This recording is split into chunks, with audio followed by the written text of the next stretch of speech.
Assalamualaikum warahmatullahi wabarakatuh. Sobat RH sekalian, jumpa lagi kita di channel yang keren ini. Keren cadas. Tadi 1 jam lebih kita ngobrol dengan Syekh Yusuf Martak, ya, Ketua GNPF Ulama, Gerakan Nasional Pembela Fatwa Ulama, orang dekat Habib Rizik Syihab. Dan kita tahu Sobat RH sekalian, bahwa GNPF Ulama, ya, dengan 2 saudara kandungnya FPI, Front Persaudaraan Islam, serta Persaudaraan Alumni 212, sampai saat ini memang belum menunjukkan atau memutuskan dukungan kepada siapa mereka akan melabuhkannya. Patut diduga kepada Anies Baswedan, tetapi secara formal belum ada. Alasannya silakan lihat kembali videonya, ya. Tetapi saya ingin membahas satu video yang menarik dari Faisal Assegaf di sebuah acara televisi. Seseorang menyampaikannya kepada saya dan kemudian saya simak dengan sangat serius, dan di situ katakanlah ada 5 orang yang ya rata-rata semuanya lebih muda dari saya, ya mungkin, ya. Ada Andre Rosiade, ada Adian Apitupulu, Faisal Assegaf, Guntur Romli, kemudian Boni Hargens. Ini macan-macan semua. Tapi begitu Faisal Assegaf ngomong, semuanya diam. Padahal Faisal Assegaf sebenarnya bukan karena kecanggihannya berpikir, tapi lebih pada apa yang diomongkannya itu mengena. Dia bicara tentang bagaimana partai-partai ini, kandidat-kandidat ini mengemis. Ya, kalau memang PD ya harusnya menjauh dong dari pemerintahan. Jangan ini kesannya rebutan Jokowi untuk meminta endorsement atau restu dari Jokowi antara Prabowo dan Ganjar Pranowo.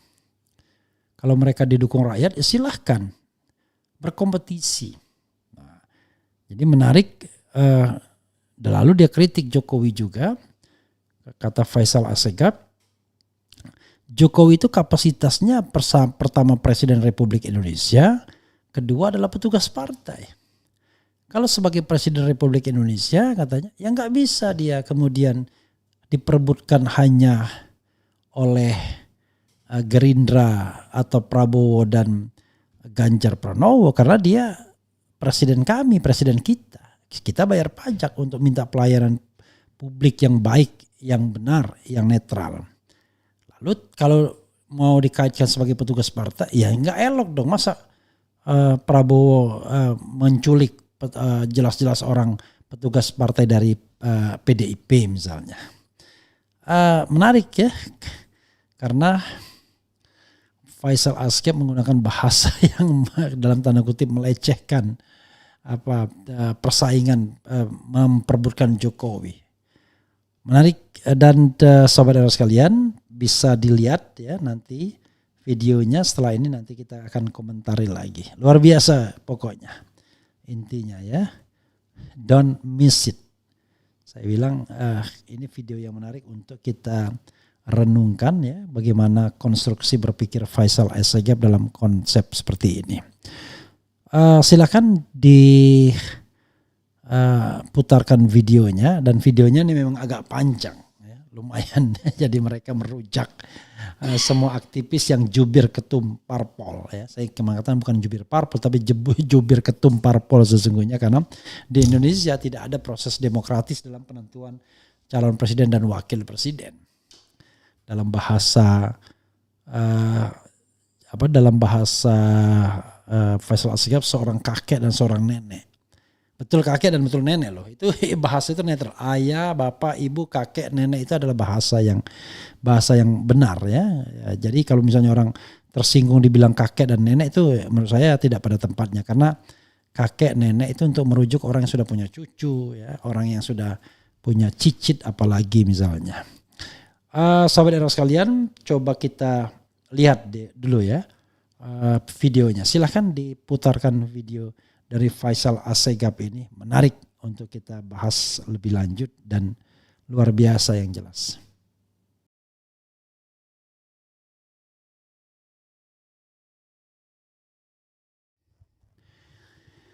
Ya, sobat era sekalian luar biasa ya. Faisal Asegaf bukan Akbar ya.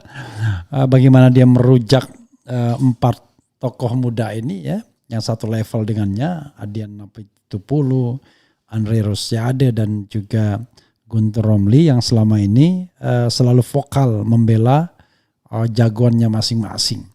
Entah bicara tentang Ganjar atau bicara tentang Prabowo. Saya sempat ngakak ya ketika Nasdem disindir oleh Andre Rosiade karena katanya tidak tidak mendorong kadernya sendiri untuk menjadi calon presiden. Lalu dia balikan kepada fenomena Gerindra bahwa tidak seperti Gerindra yang menyodorkan kader terbaik mereka. Saya ketawa. Kapan Prabowo jadi kader Gerindra dan kapan pula ada mekanisme internal partai politik yang kemudian mentahbiskan Prabowo sebagai calon presiden? Bukankah itu ditentukan oleh dirinya sendiri? Maka seperti kata Faisal ya tadi, kakek menentukan dirinya sendiri, nenek menentukan anaknya. Tapi sekali lagi kata-kata kakek dan nenek itu harus dipahami karena mereka adalah orang yang memang faktanya adalah kakek dan nenek. Jadi karena sudah senior mereka ya. Saya pun sebenarnya sudah punya cucu juga kalau pakai hierarkis karena keponakan saya juga punya anak ya. Jadi saya pun juga kakek-kakek juga. Jadi sobat era sekalian, itu satu. Dan yang harus digarisbawahi tadi Faisal mengatakan bahwa calon presiden yang akan dipilih adalah yang jauh dari istana. Ini kalau mereka percaya diri, ya ngapain mereka dekat-dekat dengan kekuasaan? Harus percaya diri dong kalau mau bersaing ya. Ini karena merasa nggak yakin tiba-tiba dekat-dekat kekuasaan, dan kekuasaan itu memiliki jaringan resources, ya, memiliki state apparatus, memiliki jaringan fasilitas dan lain sebagainya, dan itu yang sepertinya ingin dimanfaatkan oleh presiden yang calon presiden yang mau dekat-dekat dengan kekuasaan. Padahal kalau mengharapkan dukungan Jokowi sendiri, ya Jokowi kan cuma 1 suara. Lalu Faisal mengatakan kalau Jokowi menyuruh orang untuk memilih Ganjar atau memilih Prabowo, rakyat nggak mau katanya, rakyat nggak mau didikte. I don't know exactly apakah iya atau tidak, tetapi intinya adalah begitu. Dan yang lebih penting juga menurut saya, garis bawahi soal presidensial threshold. Ini kan keributan yang begini-begini ini karena presidensial threshold saja. Yang saya katakan itu sontoloyo, yang sama MK, politik sontoloyo ini dipertahankan. Makanya MK pun jadi sontoloyo jadinya. Sudah jelas-jelas presidensial threshold ini merusak demokrasi Indonesia. Loh kok enggak merusak demokrasi, merusak konstitusi? Kok enggak dibatalkan? Aneh bin ajaib dengan MK. Dengan segala argumentasinya, waduh.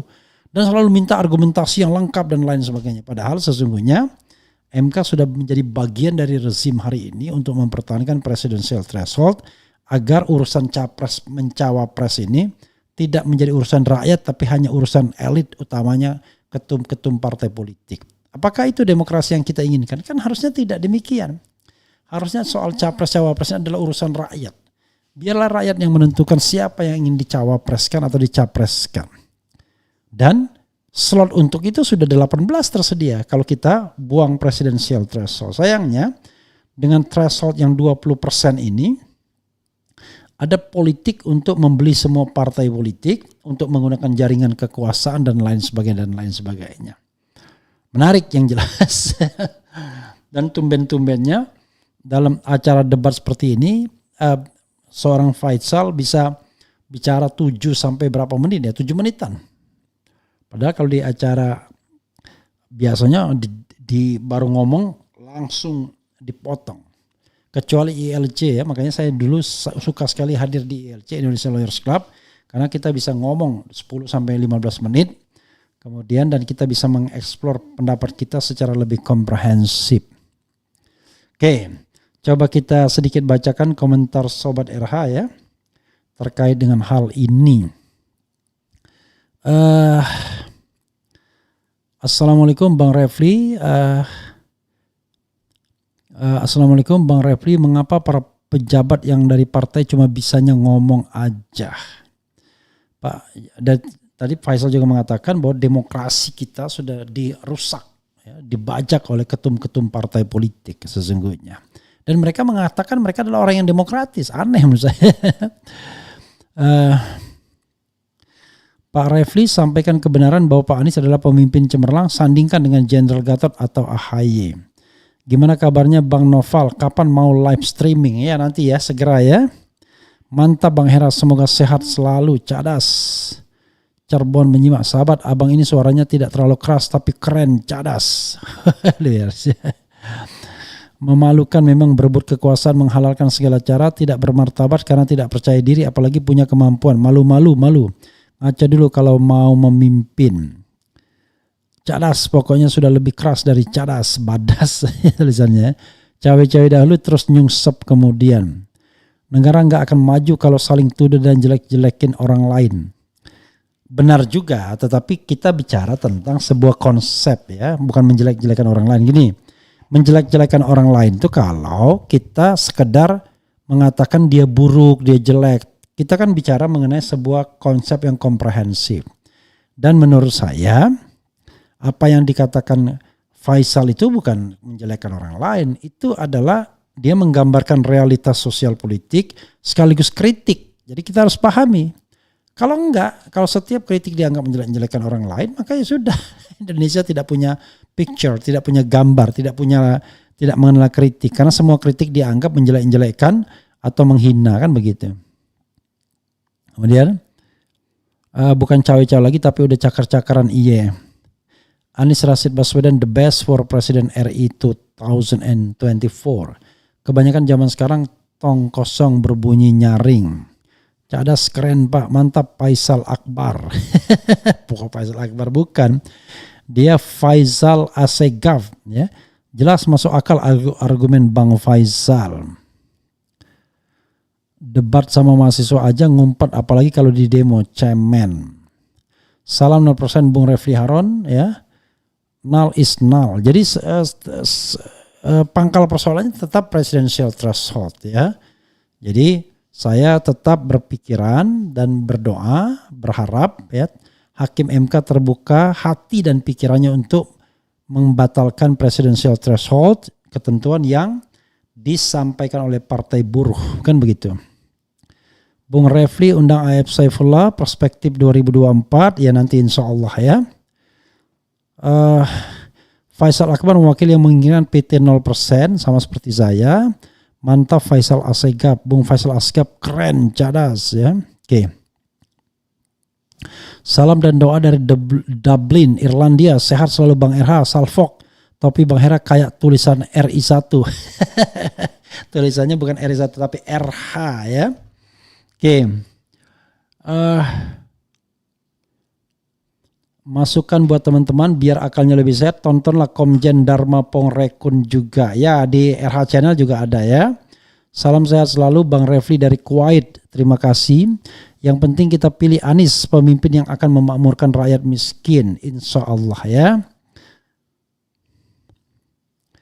Katanya daripada keliling cari suara mending jadi pengemis lewat istana, memalukan, cengeng. Salam PT 0% Bung RH. Ya saudara sekalian, itu saja ya, sekali lagi ya, baik sekali apa yang didalilkan oleh Faisal Asegaf.